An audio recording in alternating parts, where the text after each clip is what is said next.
Sabemos que Dios nos envía al desierto después de sacarnos de Egipto para que sepamos si estamos aferrados de verdad y con firmeza a la esperanza que decimos que tenemos en Cristo Jesús, o si por el contrario no lo estamos, y entonces podamos ponerle remedio a nuestra incredulidad.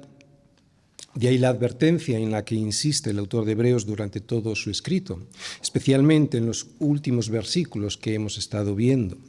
La advertencia de que debemos caminar por el desierto con la vista puesta siempre en Jesús. Primero, con la vista puesta, con la fe puesta en lo que Él hizo en el pasado por nosotros en la cruz del Calvario, pero al mismo tiempo, segundo, con nuestra fe puesta en lo que Él nos tiene guardado en el cielo, en el futuro, para nosotros. Por lo cual,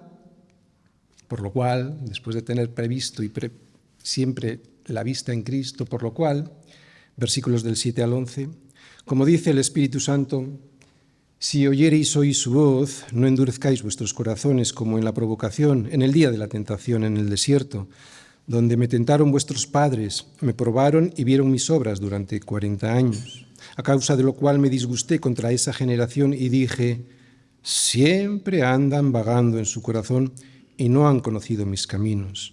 Por tanto, juré en mi ira, no entrarán en mi reposo. En estos versículos el autor de Hebreos hace una advertencia gravísima basada en la respuesta que Dios dio ante esa persistente incredulidad del pueblo de Israel por el desierto una vez que salieron de Egipto. Juré en mi ira, no entrarán en mi reposo. Hoy seguiremos con la misma advertencia que a la luz del Salmo 95 sigue insistiendo sobre una incredulidad que nos puede llevar a la apostasía.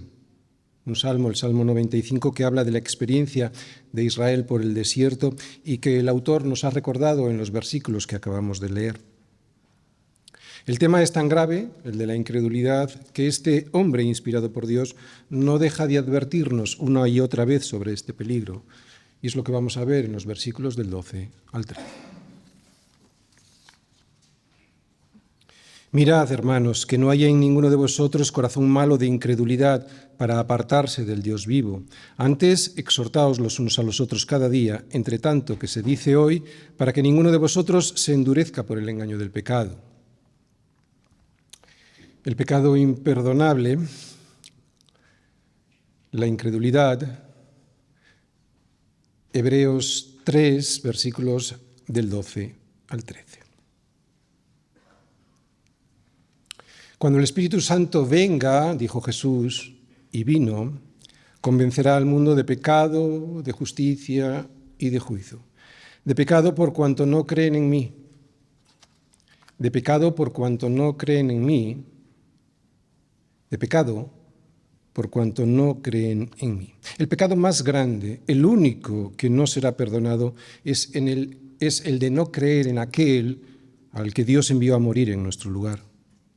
Por eso resistirse a la labor del Espíritu Santo, cuya función principal, como acabamos de escuchar, es convencer al mundo de pecado, de justicia y de juicio, será lo único que por razones obvias será imperdonable.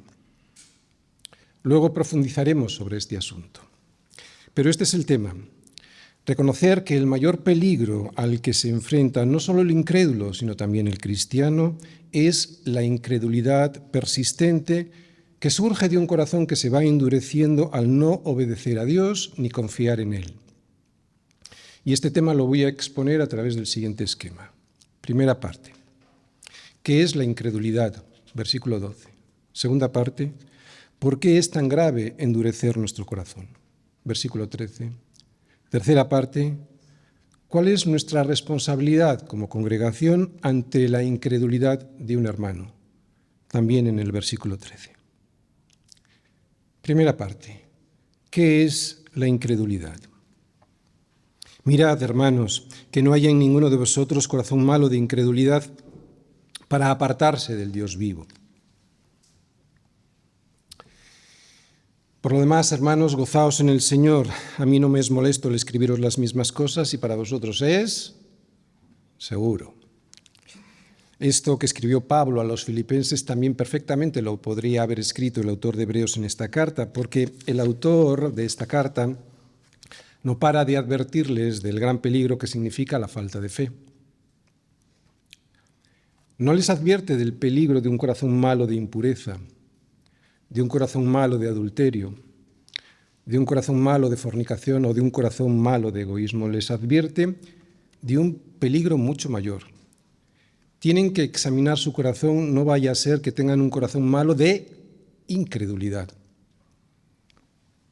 Evidentemente no está justificando cualquier otro pecado. Lo que a él más le preocupa es el pecado de incredulidad, porque cualquier otro pecado puede surgir de la falta de confianza en el Señor. Por ejemplo, el egoísmo suele ser una falta de confianza en que Dios me va a proveer de todo lo que necesito. La avaricia de una falta de contentamiento en lo que Dios me ha dado. La fornicación y el adulterio provienen de desear aquello que Dios me dice que es malo, pero que yo creo que me merezco. Y así con todos los pecados. Todos surgen de una falta de fe en Dios y nos llevan a la desobediencia. Así que el autor de Hebreos va a la raíz del problema, el pecado de incredulidad. ¿Por qué? Porque los pecados suelen ser el síntoma de la falta de fe. Hasta tal punto es grave la incredulidad que Dios no determina si entramos o no a la tierra de la promesa basado en una lista de pecados que cometemos, sino en la incredulidad de la cual sí que surgen el resto de los pecados. Evidentemente, el autor de Hebreos no está justificando el pecado y sus desastrosas consecuencias en nuestra vida. De lo que nos advierte es que esos pecados suelen ser el síntoma de la incredulidad, no la causa. Y si esto es así, entonces es esa la enfermedad que hay que atacar, la incredulidad. ¿Qué nos justifica para entrar en la tierra de la promesa, la fe o las obras?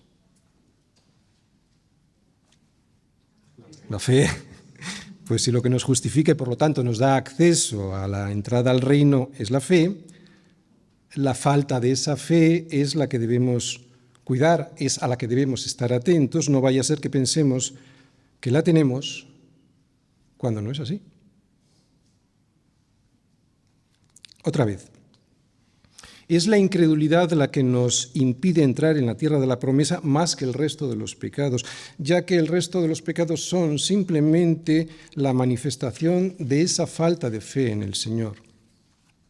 Por eso, mirad, hermanos, que no haya en ninguno de vosotros corazón malo de incredulidad, porque el problema que impidió al pueblo de Israel entrar en la tierra prometida después de haber conseguido salir de Egipto fue tener un corazón enfermo de incredulidad.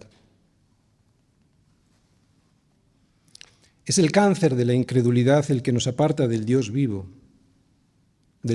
y aquí tenemos otra enseñanza.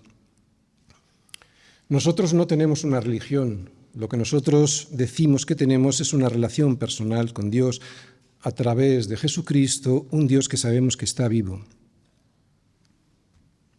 Y aquí es donde nosotros podemos tener una mayor dificultad para detectar nuestra incredulidad. Porque la incredulidad que afecta al creyente no le suele apartar de la Iglesia o de la doctrina, sino del Dios vivo, que pide de nosotros una relación personal, no una ritual y religiosa. Por lo tanto, la separación que provoca la incredulidad es más grave que la que provoca el pecado. ¿Por qué?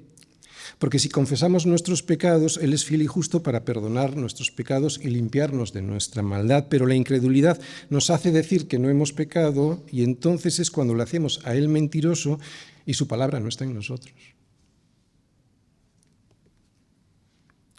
La incredulidad persistente no es un simple desvío del camino, una separación momentánea del camino por el que debemos andar. La incredulidad persistente es una ruptura total con ese camino que nosotros provocamos. Es una separación tajante que nos hace tomar otro camino y que nos aparta definitivamente del Dios vivo.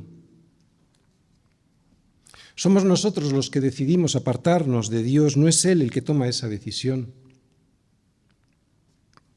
Da la sensación de que cuando Él decide no dejar pasar a alguien a su reposo, es una decisión unilateral suya, pero no es así. Porque cuando esto ocurre es que ya han pasado muchos años en los que nosotros persistentemente decidimos apartarnos del Dios vivo. Lo único que Él hace cuando nos excluye de entrar es confirmar nuestra decisión previa de apartarnos de Él. Así que si no entro, yo soy el responsable de no entrar. Por lo tanto, cuidado, porque si llego a apartarme de una manera contumaz y persistente, puedo llegar a la apostasía, que es lo que el autor de Hebreos teme que les ocurra a los destinatarios de su escrito. La apostasía no es una caída aislada o los tropezones que tengo mientras voy caminando por el desierto. La apostasía es la decisión deliberada de dejar al Señor y sus caminos y hacerlo de manera definitiva, demostrando con ello que jamás creí de verdad.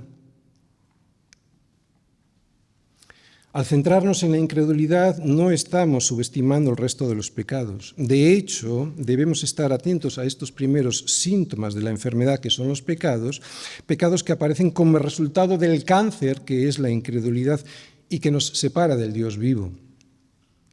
Cuidado, porque esos tropezones pueden ser el primer paso hacia la apostasía. Es muy importante esta frase, apartarse del Dios vivo, porque la leemos y puede pasar desapercibida y sin embargo tiene mucho que decirnos. El Dios vivo significa que no profesamos, como hemos dicho antes, una religión ritual, que lo que nosotros tenemos es una relación personal con Dios porque está vivo. Y la importancia de esta frase es la siguiente. Podemos pensar que estamos caminando hacia la promesa de la tierra de descanso porque no nos apartamos de la Iglesia y de una correcta doctrina bíblica y sin embargo no entrar. Y es que a veces podemos ir caminando con los miembros de la Iglesia, participando con ellos de la doctrina correcta, pero estar apartados del Dios vivo en nuestra relación personal con Él. La religión no nos salva, aunque su doctrina sea bíblicamente correcta y la congregación ande en santidad. Lo que nos salva es poner nuestra fe en un Dios vivo y que desea relacionarse con su pueblo a través de Jesucristo.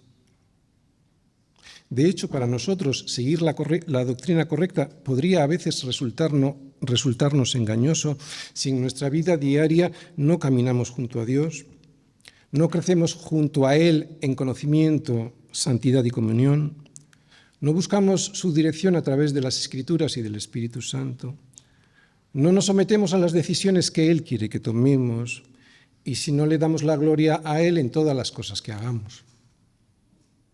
Y atención, darle la gloria a Él no es decir gloria a Dios cada 5 minutos, es que nuestras actitudes sean tal que cuando se vean le den la gloria a Dios. Esto es lo que nos prueba que tenemos una relación cierta con un Dios que está vivo.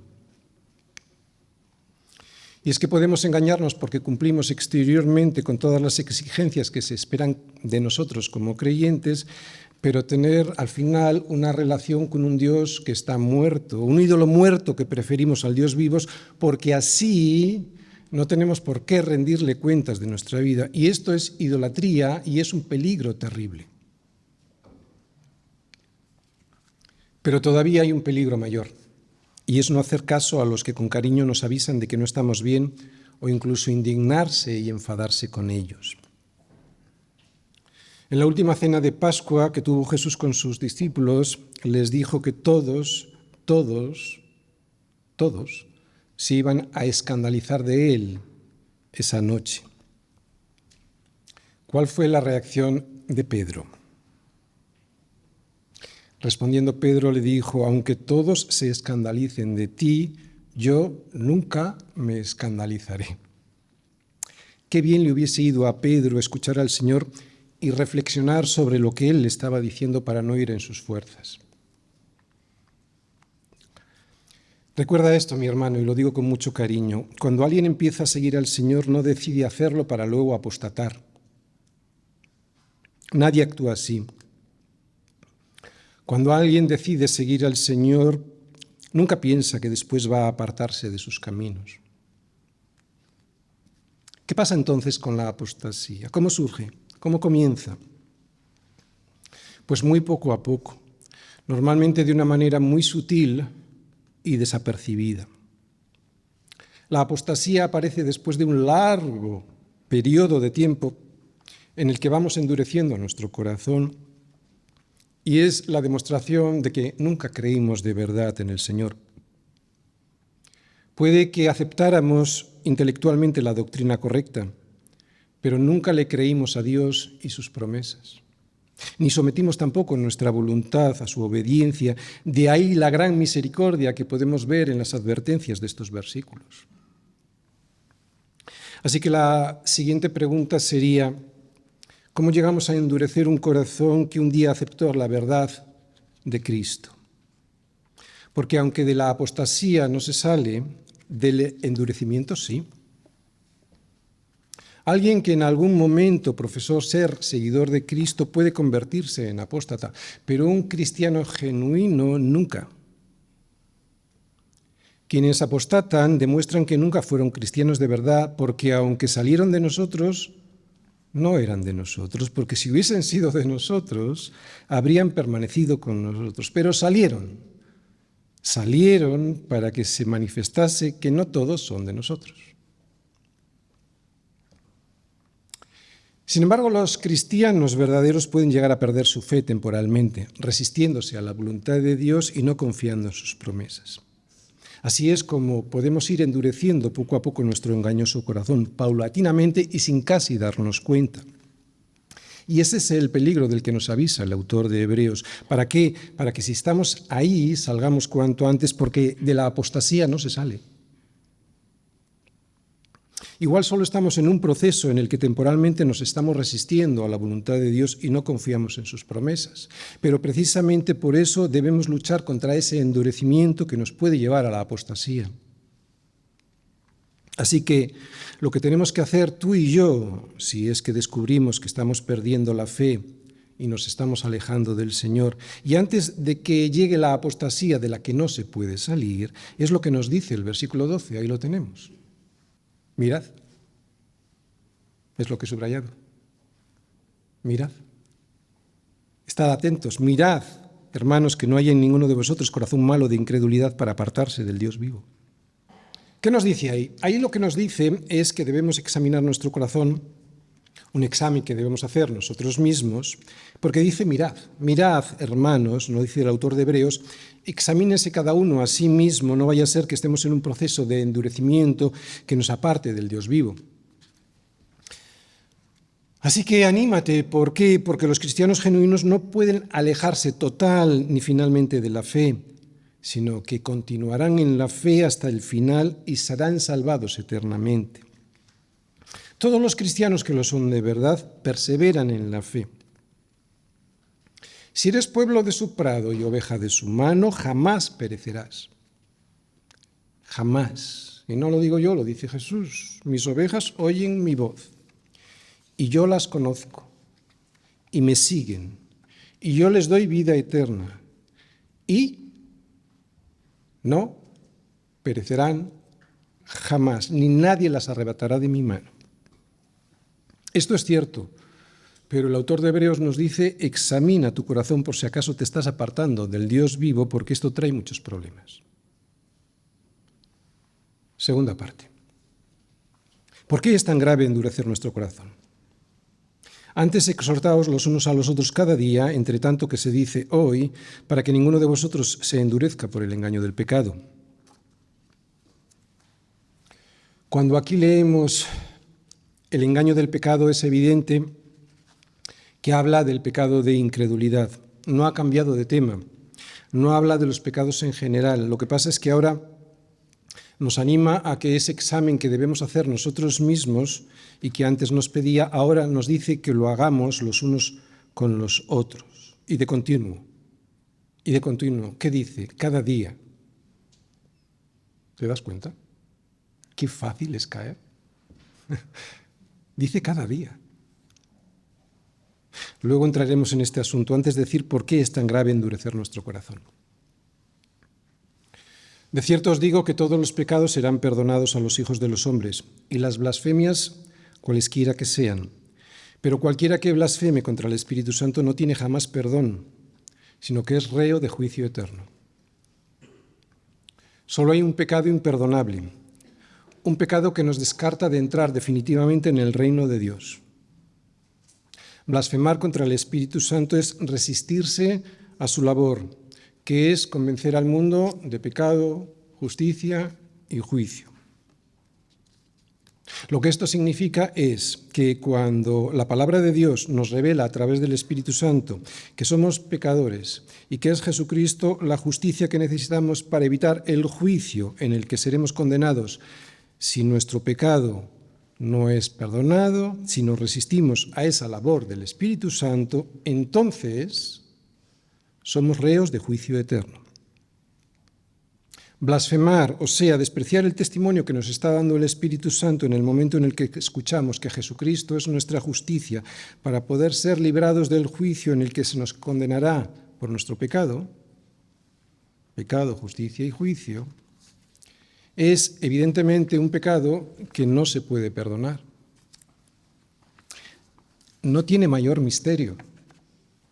Si yo rechazo el testimonio que el Espíritu Santo da de Jesucristo como el único camino de salvación, soy yo el que me condeno eternamente sin posibilidad de perdón. Por eso es imperdonable. La resurrección de Jesús, su ascensión a la diestra del Padre y el derramamiento de su Espíritu Santo confirmaron que Jesús era quien decía ser, el Hijo de Dios y el Salvador del mundo. Si me niego a recibir el testimonio que el Espíritu Santo da de estas evidencias cuando las escucho en la palabra de Dios, que el mismo Espíritu Santo inspiró, entonces estoy pecando con el único pecado que no tiene perdón. Pero por razones obvias. Esto es evidente para los que no creen. Pero también los cristianos nos podemos resistir al Espíritu Santo de muchas maneras. ¿Cuántas veces nosotros contristamos al Espíritu Santo por no hacerle caso o negamos a nuestro Señor los derechos que tiene sobre nuestra vida, verdad? Eso también es resistirse al Espíritu Santo y si no reaccionamos pronto ante esa rebeldía, podemos llegar a la misma situación que criticamos en los que no han creído en el Evangelio. Y de este peligro nos avisan estos versículos de Hebreos. Volvemos a verlo en el versículo 13, fijaos.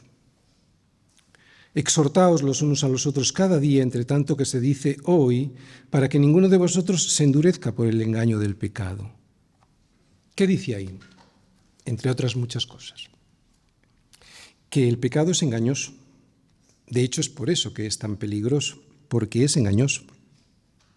El endurecimiento del corazón debido al pecado de incredulidad es muy peligroso precisamente porque es muy engañoso.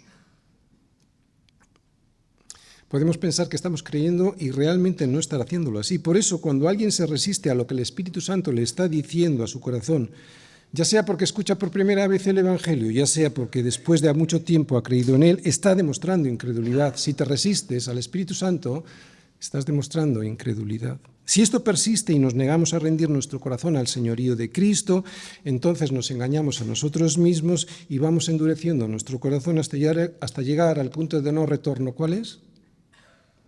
La apostasía. Tercera parte. ¿Cuál es nuestra responsabilidad como congregación? Antes, exhortaos los unos a los otros cada día, entre tanto que se dice hoy, para que ninguno de vosotros se endurezca por el engaño del pecado. Fijaos, el cuidado de nuestro corazón para evitar el endurecimiento es tan importante que el Señor no solo nos lo deja a nosotros, sino que también se lo encarga a toda la congregación. Fijaos si es importante. ¿Y en qué consiste la exhortación? Bueno, si nos fijamos en el original griego, la palabra que vemos traducida como exhortaos es parakaleo. Y tiene la misma raíz que la palabra que el Señor utilizó para nombrar al Espíritu Santo. ¿Recordáis la palabra en griego? Parakletos, que significa consolador. Por lo tanto, la labor de exhortar que todo cristiano debe hacer con sus hermanos cuando les ve perdidos en su propia opinión y sin querer obedecer al Señor ni confiar en Él y, según el significado etimológico de la palabra consolador, no solo es la de advertir de los peligros, sino también la de animar, la de recordarnos nuestras obligaciones, aconsejarnos, en definitiva, consolarnos. Consolarnos testificando de la verdad que es Jesucristo. Siempre la consolación tiene que ser testificando de la verdad que es Jesucristo.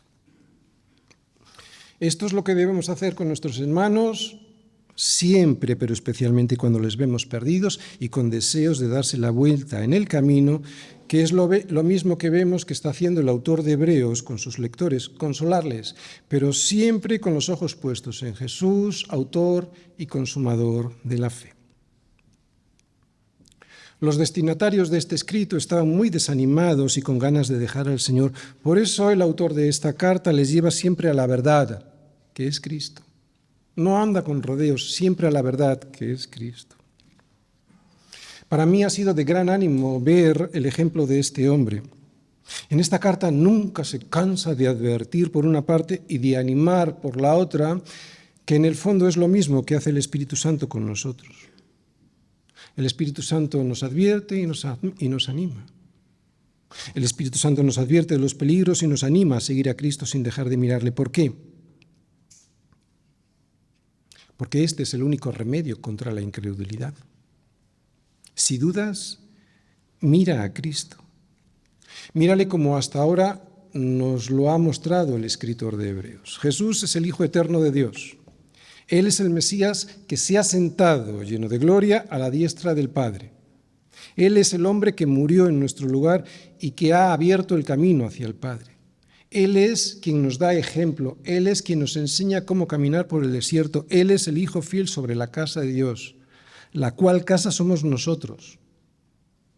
Si retenemos firme hasta el fin la confianza en lo que Él hizo en el pasado y el gloriarnos en la esperanza de lo que tenemos en el cielo en el futuro. Si dudas, mira a Cristo, recuerda, con la confianza de lo que Él hizo en el pasado y gloríate en la esperanza que tienes en los cielos, porque mirarle en todas sus facetas es el mejor antídoto contra el endurecimiento que lleva al corazón a la incredulidad. Recuerda a Pedro. ¿Qué le pasó cuando iba en la barca y quitó su vista del Señor cuando empezó a andar sobre el mar? Pues que al ver el fuerte viento tuvo miedo y comenzando a hundirse dio voces diciendo: Señor, sálvame. Entonces Jesús, extendiendo la mano, le tomó y le dijo: Hombre de poca fe, ¿por qué dudaste? Dudamos porque ponemos la vista donde no debemos ponerla. Claro. Por eso, cuando estamos dudando, mirar a Jesús nos salvará de ahogarnos en las dudas de este mundo. Cuando dudes, vuelve a descubrir en Jesucristo al Dios vivo, al que te ha salvado y te está llevando por el desierto hasta la tierra que te ha prometido. No se turbe vuestro corazón. ¿Creéis en Dios? Creed también en Cristo. En la casa del Padre muchas moradas hay. Si así no fuera, Él nos lo hubiera dicho. ¿Por qué nos iba a mentir? Así es como nos exhorta el autor de Hebreos, con una mezcla de graves advertencias y de ánimos. De graves advertencias, sí, son duras, pero es necesario escucharlas, y de ánimos para seguir adelante con nuestra vista puesta en Cristo. Nos avisa de los peligros que podemos encontrar por el desierto, pero también nos muestra quién es el que tiene el poder para guardarnos de ellos. Todos debemos exhortar. No todos han sido llamados para hacerlo desde el púlpito, pero como acabamos de leer en este versículo, todos somos llamados a animar por una parte y a advertir por la otra a los que andan en peligro de apostasía debido a la incredulidad de su corazón. Es cierto que no todo el mundo tiene la capacidad de discernimiento necesaria para hacerlo con sabiduría. Por eso, antes de hacerlo, pídele al Señor que te dé esta sabiduría para poder ser un instrumento útil en sus manos. No vayas nunca, en este caso, en tus fuerzas cuando exhortes a alguien. No vaya a ser que te comportes como los amigos de Job y consigas más mal que bien. Pero al mismo tiempo has de saber que con sentarte aquí los domingos no es suficiente. Mi responsabilidad como pastor ha de ser compartida con el resto de la congregación según el grado de entendimiento que el Señor nos ha dado a cada uno. Otra vez, volvemos a poner el versículo 13. Exhortaos los unos a los otros, ¿cuándo? Cada día. Dice cada día. Lo que probablemente significa que el peligro de desviar nuestro corazón hacia la incredulidad es constante y, por lo tanto, constante ha de ser nuestro esfuerzo por combatirlo. ¿Cómo lo hago, pastor? ¿Solo lo debo hacer con aquellos que están en un proceso claro hacia la apostasía? No, porque el autor de Hebreos dice que has de hacerlo cada día y, por lo tanto, cada día debemos reformar lo que se deforma en nuestro caminar diario por el desierto. Por lo tanto, y estos son consejos prácticos. Cuando salgas de aquí, busca la forma de animar a tus hermanos. Cuando salgas de aquí, no hables de lo que el mundo habla. Pon tu vista en Cristo y anima a los demás a hacerlo. Cuando salgas de aquí, recuerda que algunos de tus hermanos están en peligros de endurecer su corazón por sus dudas sobre las promesas de Dios y su clara desobediencia al Evangelio. Cuando salgas de aquí y también mañana y al día siguiente, llama por teléfono o queda personalmente con aquel que sabes que está dudando. Porque desgraciadamente no basta con lo que yo digo los domingos desde aquí. Cada vez que quedes con alguno de tus hermanos por cualquier motivo, no dejes de enfocarle siempre a Cristo, entre tanto que se dice hoy. Entre tanto que se dice hoy. Entre tanto que se dice hoy, que es también lo que he subrayado ahí. ¿Qué quiere decir esto? ¿Por qué el autor de Hebreos nos dice entre tanto que se dice hoy? ¿Sabes por qué? Porque llegará un día en que ya no lo podremos hacer. Así que aprovecha hoy. Hoy es el día de la gracia de Dios. Hoy es el día en el que podemos proclamar el Evangelio. Vete a saber si mañana no podremos proclamarlo, o peor aún, no podremos escucharlo, porque no hay ninguna garantía de que mañana vayas a tener la oportunidad que tienes hoy. Hoy es el día porque he aquí ahora el tiempo aceptable, he aquí ahora el día de salvación. Es evidente que nuestros días en la tierra son limitados, que llegará un día en que ya no podremos decir entre tanto que se dice hoy. Y por lo tanto, llegará un día en el que ya no tendremos la posibilidad de la salvación. Escuchar la voz de Dios y obedecerla ha de ser hoy. Hoy. Nadie sabe si mañana viviremos o si mañana el Espíritu Santo nos mostrará el pecado en nuestra vida o si nos confrontará con la justicia que es Cristo o si nos recordará que tenemos pendiente un juicio en el que seremos condenados por ser pecadores y no haber aceptado la salvación que nos da la justicia perfecta que es Cristo y que nos regala Él.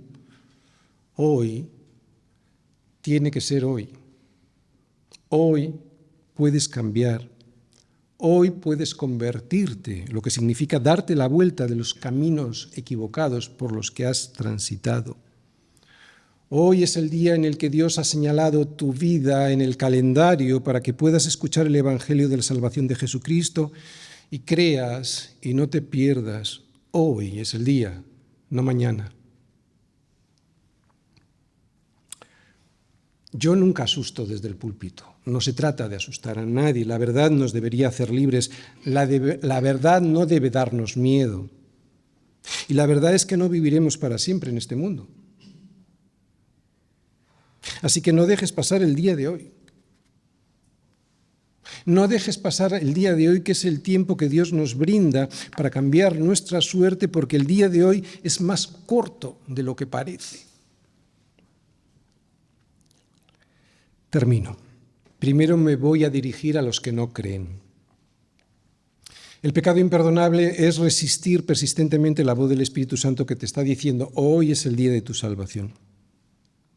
La incredulidad es un pecado terrible porque irrita a Dios de una manera especial. Lo vimos en el pueblo de Israel tras salir de Egipto. Después de 40 años viendo las obras de Dios por el desierto, Dios se airó y no les dejó entrar en la tierra de descanso. Otra vez, la incredulidad le irrita de una manera especial a Dios, y luego lo voy a explicar. Es sorprendente que alguien racional, un ser humano lógico y razonable, ante todas las pruebas que Dios le muestra de su existencia a lo largo de su vida, no crea en Él. Es sorprendente. Y eso es porque el hombre sin Dios está muerto, aunque a Él le parezca que no. Solo Dios, con su gracia poderosa, puede obrar sobre el corazón de un incrédulo, darle vida y hacerlo creer.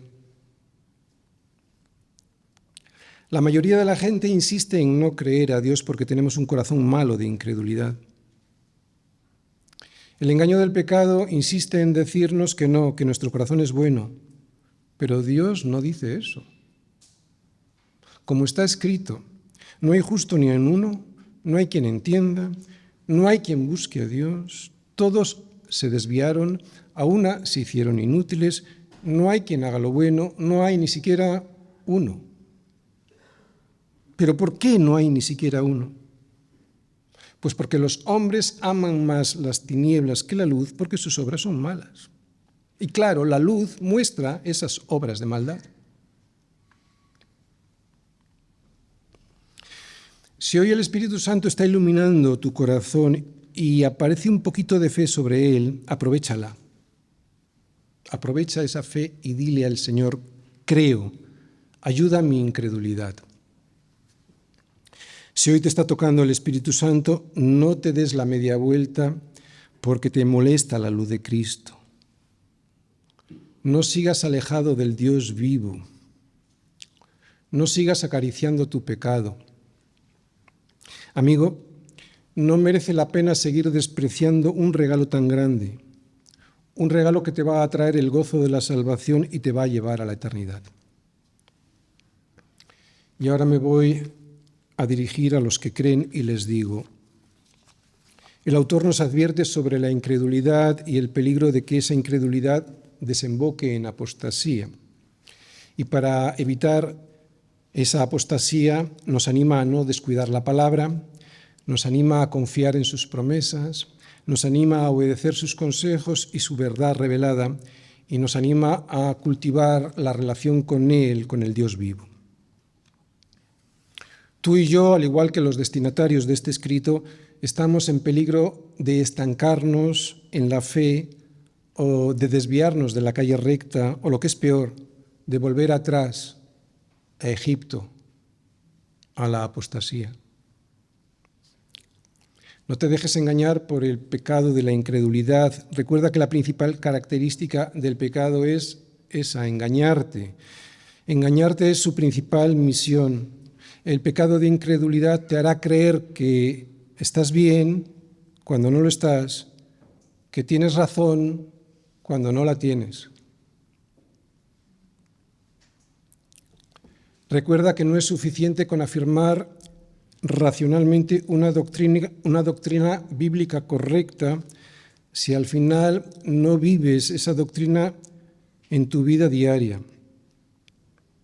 Para evitarlo, debes examinar tu corazón y comprobar si está confiando en el Señor o en las cosas de este mundo, y comprobar si está obedeciendo a Dios o rebelándose contra su señorío, siguiendo los deseos de este mundo.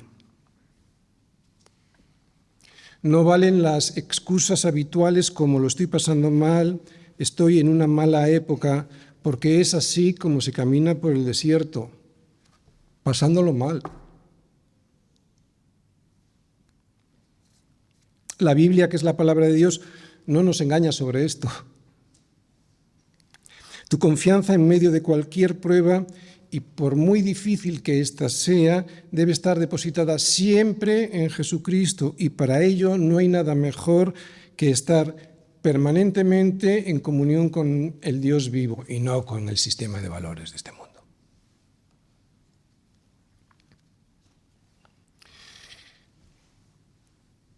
Yo no sé si habéis estado atentos, pero si alguien ha estado dormido, solo le pediría que estos últimos minutos esté muy atento a lo que voy a decir, porque puede cambiarle la vida. Creer en las promesas de Dios es la mejor manera de glorificarle y de darle la honra. Cuando desconfiamos de alguien porque no le creemos cuando nos promete que va a hacer algo, y no le creemos porque sospechamos que no lo va a cumplir, le despreciamos en lo más íntimo de su ser. Pues de la misma manera, desconfiar de las promesas de Dios es despreciarle profundamente en lo más íntimo de su ser. Y al contrario, confiar en sus promesas, en las promesas de Dios, es la forma más sublime en la que se le puede glorificar.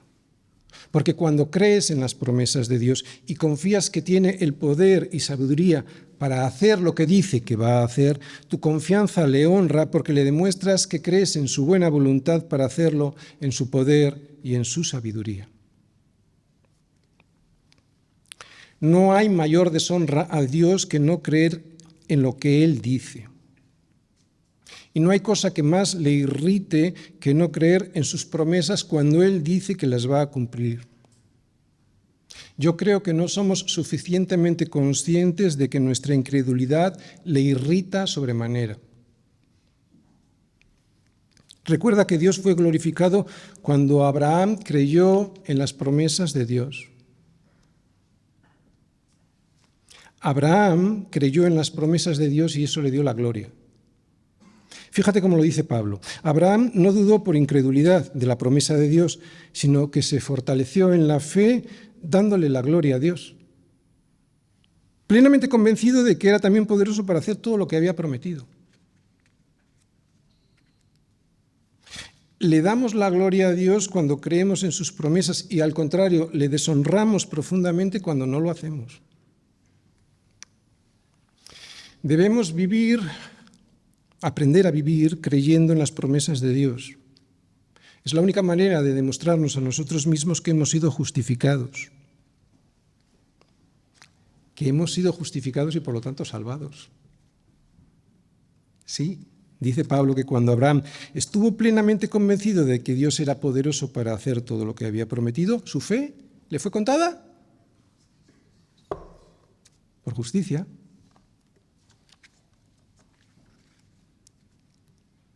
¿Cuándo nuestra fe es contada por justicia? Cuando creemos profundamente en todo lo que Él dice en su palabra. ¿Os dais cuenta el grave peligro de incredulidad del que surgen todo el resto de los pecados? Todos nuestros pecados provienen del mayor pecado de todos, del pecado de incredulidad, del pecado que considera que Dios no va a cumplir sus promesas por lo que sea, por falta de voluntad, por falta de poder, por falta de soberanía, y pensar así es un desprecio hacia Dios, ¿verdad que sí? Pues confiemos plenamente en Dios y en sus promesas. Amén.